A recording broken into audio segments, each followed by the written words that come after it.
ദൈവ തിരുനാമത്തിന് മഹത്വമുണ്ടാകട്ടെ. ഇന്ന് ബൈബിളിലെ ഒരു വ്യക്തി ജീവിതത്തെക്കുറിച്ച് നമുക്ക് പരിചയപ്പെടാം. യേശു തമ്പുരാൻ ഈ വ്യക്തിയെ കണ്ട മാത്രയിൽ തന്നെ ആ വ്യക്തിയെക്കുറിച്ചൊരു നല്ല അഭിപ്രായം പറയുന്നുണ്ട്. അതുപോലെ നമ്മെപ്പറ്റിയും പറയാനിടയാകട്ടെ എന്ന് പ്രാർത്ഥിച്ചുകൊണ്ട് നമുക്ക് ആ വ്യക്തി ജീവിതത്തിലൂടെ ഒന്ന് കടന്നു പോകാം. വ്യക്തി ആരെന്ന് നമുക്കറിയാം, നഥാനിയേൽ. ഈ വ്യക്തി ജീവിതത്തിൽ നിന്ന് നാം ചിലത് പഠിക്കണം. അതുകൊണ്ടാണ് ഞാനത് പറയാൻ വേണ്ടിയിട്ട് ഇത്ര താല്പര്യം കാണിച്ചത്. ദൈവം തമ്പുരാൻ നമ്മെ ഏറെ അറിയുന്നുണ്ട്. നമ്മളാരും പൂർണ്ണരല്ല. എങ്കിലും ദൈവം തമ്പുരാൻ്റെ മുമ്പിൽ വെറും നിസ്സാരപ്പെട്ടവരായി പോകാതിരിക്കണം. അവനവൻ്റെ പ്രവൃത്തിക്കനുസരിച്ചാണ് നമ്മുടെ നിത്യതയും സ്വർഗരാജ്യവും അവകാശപ്പെടാൻ നമുക്ക് പറ്റത്തുള്ളൂ. അപ്പം ഒറ്റ നോട്ടത്തിൽ തന്നെ യേശു കർത്താവ് നമ്മെ മനസ്സിലാക്കുമെന്ന് നമ്മൾ നല്ലപോലെ ധരിച്ചിരിക്കണം. നമ്മുടെ ഒരു കാപട്യവും തമ്പുരാൻ്റെ അടുത്ത് നടക്കത്തില്ല. അതുകൊണ്ട് കാപട്യമില്ലാത്ത ഹൃദയം കർത്താവിന് വളരെയേറെ ഇഷ്ടമാണ്. ഇത് ഞാൻ എടുത്തിരിക്കുന്ന പാഠഭാഗം എന്ന് പറയുന്നത് യോഹന്നാൻ്റെ സുവിശേഷം 1 അധ്യായം 46 അധ്യായം മുതലാണ് അത് വ്യക്തമായിട്ട് പറയുന്നത്. അപ്പോൾ നമ്മൾ ചിന്തിക്കാൻ പോകുന്നത് നഥാനിയേലിനെ കുറിച്ച്. നമുക്ക് നഥാനിയേലിനെ കുറിച്ചൊന്ന് ചിന്തിക്കാം. നമ്മിൽ ഒരു നഥാനിയേൽ ഉണ്ടാവട്ടെ എന്നുള്ള ഒരു ആശംസയോടുകൂടിയാണ് ഇത് പറയാൻ ഞാൻ ഇഷ്ടപ്പെടുന്നത്. ഒറ്റ നോട്ടത്തിൽ തന്നെ കർത്താവ് യേശു ക്രിസ്തുവിൻ്റെ പ്രിയപ്പെട്ടവനായി മാറിയ നഥാനിയേൽ. ഈ നഥാനിയേലും യേശുവും കണ്ടുമുട്ടുന്ന സന്ദർഭത്തിൽ അതിനു മുമ്പ് തമ്മിൽ കണ്ടിട്ടില്ല. ആ ഒറ്റ നോട്ടിൽ തന്നെ യേശു തമ്പുരാൻ പറയുന്നുണ്ട്, ഇവനിൽ കാപട്യം ഇല്ല എന്ന്. എന്തുകൊണ്ട് എന്നുള്ളതാണ് നമ്മൾ പഠിക്കേണ്ടത്. വേറെ ആരെയും ഇത്രയും പെട്ടെന്ന് യേശു തമ്പുരാൻ കമൻറ്റ് ചെയ്തതായിട്ട് നമ്മൾ കാണുന്നില്ല. അതിന് ഒരു കാരണമുണ്ട്. ഇവനെ നേരത്തെ ഞാൻ ചെറുതായിട്ടൊന്ന് കണ്ടു. കാരണം ഇവൻ അത്തിയുടെ കീഴിലിരിക്കുമ്പോൾ തന്നെ ഇവനെ ഞാൻ കണ്ടിട്ടുണ്ട് എന്ന് പറയുന്നുണ്ട്. പക്ഷേ അതൊരു ജസ്റ്റ് കണ്ടു എന്ന് മാത്രമേ പറയുന്നുള്ളൂ. അത് ഈ അത്തിയുടെ കീഴിലിരിക്കുമ്പോൾ കണ്ട നഥാനിയേൽ എന്ന് പറയുന്നത് വലിയൊരു കാര്യമൊന്നുമല്ല. ധാരാളം മരുഭൂപ്രദേശമാണ്. അത്തി ഒരു തണൽവൃക്ഷം പോലെയാണ്. ധാരാളം പേര് അതിൻ്റെ കീഴിലിരിക്കും. എങ്കിലും അവിടെ നിന്ന് നിന്നെ ഞാൻ കണ്ടിട്ടുണ്ട് എന്നെടുത്ത് പറയുന്നു. പക്ഷേ അവിടെ ഇരുന്ന നഥാനിയേലാണ് കാണുന്നത്.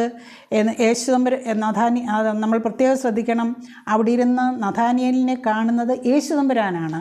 അപ്പോൾ തന്നെ അവനെ മനസ്സിലാക്കി. അതാണ് ഇവിടുത്തെ പ്രത്യേകത. നാം എവിടെ ആയിരുന്നാലും ദൈവം നമ്മെ കാണുന്നുണ്ട്. ഇവിടെ അവർ പരസ്പരം കാണുമ്പോൾ അവരെ തമ്മിൽ പരിചയപ്പെടുത്തുന്നത് യേശുവിൻ്റെ ശിഷ്യനായ ഫിലിപ്പോസാണ്. ആ സന്ദർഭത്തിൽ അവിടെ ഒരു പ്രത്യേകതയുണ്ട്. അത് ദേശത്തിൻ്റെ പേര് എടുത്തു പറയുന്നുണ്ട്. ഇവരുടെ എല്ലാം ദേശത്തിൻ്റെ പേര് എടുത്തു പറയുന്നുണ്ട്.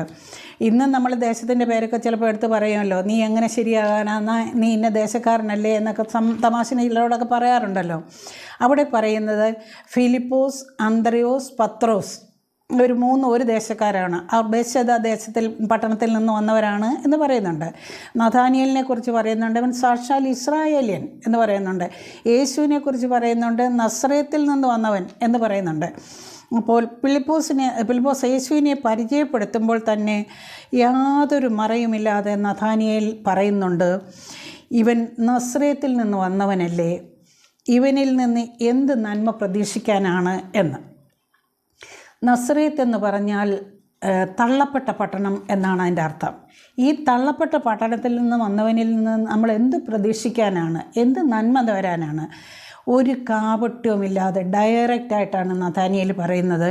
യേശു തമ്പുരാന് ആ പറച്ചിലങ്ങ് വളരെ ഇഷ്ടപ്പെട്ടു. അങ്ങനെ അപ്പോൾ നാം ചിന്തിക്കണം, നമ്മൾ മനസ്സിലുണ്ടായിരുന്നത് അതുപോലെ പറയുമ്പോഴാണ് യേശു തമ്പുരാന് ഇഷ്ടപ്പെടുന്നത്. ഉടനെയാണ് പറയുന്നത് ഇവനിൽ കാപട്യമില്ല എന്ന്. ഇവനിൽ കാപട്യമില്ല എന്ന് വേണമെങ്കിൽ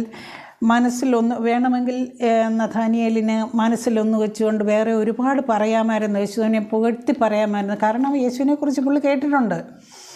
നിങ്ങളുടെ ഗുരുവല്ലേ, നന്നായിട്ട് പ്രസംഗിക്കുന്നുണ്ട്, അത്ഭുതങ്ങൾ കാണിക്കുന്നുണ്ട്, എനിക്ക് നല്ലപോലെ അറിയാം, വലിയ മനുഷ്യനാണ് എന്നൊക്കെ വേണമെങ്കിൽ പറയാമായിരുന്നു. ഇതൊന്നും പറയുന്നില്ല. പക്ഷേ പറയുന്നത് നസ്രയത്തിൽ നിന്ന് വന്നവനിൽ നിന്ന് ഞാനൊരു നന്മയും പ്രതീക്ഷിക്കുന്നില്ല. മുഖത്ത് നോക്കി നേരെ അങ്ങ് പറയുകയാണ്. ഈ കാപട്യത്തെ ഇല്ലായ്മയാണ് യേശു തമ്പുരാൻ ഏറ്റവും ഇഷ്ടപ്പെട്ടത്. നാം എന്താണോ അതാണ് കർത്താവ് നമ്മെ മനസ്സിലാക്കി വച്ചിരിക്കുന്നത്. ഒരു കള്ളം 100 പ്രാവശ്യം പറഞ്ഞ് സത്യമാക്കുന്ന ജനത്തിൻ്റെ നടുവിലാണ് നമ്മൾ നിൽക്കുന്നതെന്ന് ഓർത്തോണം. നമുക്ക് ശക്തമായി വിശ്വസിക്കാം, നമ്മെ വിളിച്ചിറക്കിയ ദൈവം വിശ്വസ്തനാണ്. ദൈവം പറഞ്ഞ ഇടത്ത് നമ്മളെ കൊണ്ട് ചെന്ന് എത്തിക്കും. ആരെതിർത്ത് നിന്നാലും നമ്മളെ പറഞ്ഞ ഇടത്ത് കൊണ്ട് ചെന്ന് എത്തിക്കും. ദൈവം എനിക്ക് ആശ്വാസവും തണലും നൽകാൻ വേണ്ടി ഞാൻ ഇരുന്നിടത്ത് എനിക്കൊരു തണവൃക്ഷം വച്ചിട്ടുണ്ട്. അങ്ങനെ തന്നെ നാം വിശ്വസിക്കണം. യോഹന്നാൻ 2:25 പറയുന്നുണ്ട്, നമ്മൾ എത്ര വ്യക്തതയോടാണ് ദൈവം മനസ്സിലാക്കി വച്ചിരിക്കുന്നതെന്ന് നമുക്ക് ഓർക്കണം. ഏത് കാപട്യം, എങ്ങനെ പ്രാർത്ഥനയിൽ പോലും കാപട്യം കാണിക്കുന്നവരുണ്ടല്ലോ. അപ്പോൾ ഏത് കാപട്യം നമ്മൾ എങ്ങനെ കാണിച്ചാലും ദൈവം മനസ്സിലാക്കുന്നുണ്ട്. അപ്പോൾ ഈ വാക്യം നമുക്ക് വളരെ ശ്രദ്ധേയമായി ഓർക്കേണ്ടതാണ്. മനുഷ്യനിൽ ഉള്ളത് എന്ത് എന്ന് സ്വതവേ അറിഞ്ഞിരിക്കയാൽ തനിക്ക് മനുഷ്യനെക്കുറിച്ച് യാതൊരുത്തൻ്റെയും സാക്ഷ്യമില്ല. നമ്മൾ മറ്റുള്ളവരെ കൊണ്ട് സാക്ഷ്യം പറയിപ്പിക്കാനൊക്കെ ബഹുമിടുക്കരാണ്. എന്നെക്കുറിച്ച് നല്ലത് പറയുന്നവരെ എനിക്ക് ഭയങ്കര ഇഷ്ടമാണ്. അങ്ങനെയാണ് മിക്കവാറും എല്ലാവരുടെയും അവസ്ഥ. അപ്പോൾ എന്നെക്കുറിച്ച് നല്ലത് പറയണം എന്നുദ്ദേശിക്കുന്നതിനേക്കാൾ നല്ലത് ദൈവം നമ്മെക്കുറിച്ച് നല്ലത് പറയുന്നതല്ലേ. കാപട്യം നിറഞ്ഞ മനസ്സ് ദൈവത്തിന് ഇഷ്ടമല്ല, വെറുപ്പാണ്. ഏതേൻ തോട്ടത്തിൽ വെച്ച് നമ്മൾ ഈ കാപട്യം തുടങ്ങിയവരാണ്. പത്രോസിന് ഏറെ ഇഷ്ടമാണെങ്കിലും പത്രോസിനോട് നേരിട്ട് കർത്താവ് പറയുന്നുണ്ട്, നീ എന്നെ സ്നേഹിക്കുന്നു എന്ന് പറയുന്നത് അത്ര വലിയ കാര്യമല്ല, ചുമ്മാ പറയുന്നതാണ്, നീ എന്നെ തള്ളി പറയും, ഉറപ്പാണ്. പത്രോസിനെ അങ്ങനെ തള്ളിപ്പറയുന്ന പത്രോസിനെ കൈയോടെ ദേശ്വരം പിടിക്കുന്നുണ്ട്, നോക്കുന്നുണ്ട്. അന്നേരം ഉടനെ തന്നെ പത്രോസ് പുറത്തുപോയി പശ്ചാത്തപിച്ച് നിലവിളിച്ച് ഹൃദയം പൊട്ടി കരഞ്ഞു. അതുകൊണ്ട് പത്രോസിനോട് ദൈവം തമ്പുരാൻ ക്ഷമിക്കുകയാണ്. നാം ഒന്ന് വിചാരിക്കണം, ഒരു കാപട്യമില്ലാത്ത മനസ്സ് നമുക്ക് അത്യാവശ്യമാണ്. നമ്മളാരും പൂർണ്ണരല്ല, പക്ഷേ ശ്രമിച്ചുകൊണ്ടേയിരിക്കണമെന്നാണ് ഞാൻ പറയുന്നത്. പരിശുദ്ധാത്മാവിനെ പലയിടത്തും പറയുന്നുണ്ട് സത്യത്തിൻ്റെ ആത്മാവ് എന്ന്. അതുപോലെ തന്നെ കാപട്യമില്ലാത്ത നമുക്ക് ദൈവത്തെ വിളിക്കാൻ കാപട്യത്തോടുകൂടി ദൈവത്തെ വിളിച്ചാൽ അത് യഥാർത്ഥത്തിൽ പാപമാണ്. 3 കൂട്ടം കാര്യങ്ങളും കൂടെ പറഞ്ഞുകൊണ്ട് നിർത്തുകയാണ്. 1, നമ്മൾ പുതുതായി ജനിക്കണം എന്ന് പറഞ്ഞാൽ, ആരും പുതുതായിട്ട് ജനിക്കുക എന്ന് പറഞ്ഞാൽ നമ്മളൊന്ന് മാറ്റപ്പെടണം എന്ന് പറഞ്ഞാൽ, പലരും ഒരു മാറ്റവും ആഗ്രഹിക്കാതെ ഞാൻ ആയിരിക്കുന്ന അവസ്ഥയിൽ തന്നെ അങ്ങ് പോട്ടെന്ന് വിചാരിക്കുന്നത്. നമ്മളൊന്ന് മാറ്റപ്പെടണം, കുറേശ്ശെയായിട്ട് മാറണം. നമ്മളാരും പൂർണ്ണരല്ല. 2, എന്ത് പ്രലോഭനങ്ങൾ വന്നാലും അതിനെ അതിജീവിക്കാനുള്ള മനസ്സ് നമ്മൾ നേടിയെടുക്കണം, ഹൃദയം നേടിയെടുക്കണം. അതുപോലെ 3, സത്യത്തിൻ്റെ ആത്മാവ് നമ്മളിൽ ഉണ്ടാവണം. അപ്പം കാപട്യത്തോടെ ദൈവത്തെ വിളിക്കരുത്. നമ്മുടെ ഉള്ളിൽ ഉള്ള ദൈവം ഇതെല്ലാം അറിയുന്നു എന്നൊരു തിരിച്ചറിവോടുകൂടി സത്യത്തിൻ്റെ ആത്മാവോടുകൂടി പ്രാർത്ഥിക്കാനിടയാകട്ടെ എന്ന് പ്രാർത്ഥിച്ചുകൊണ്ട് നിർത്തുന്നു.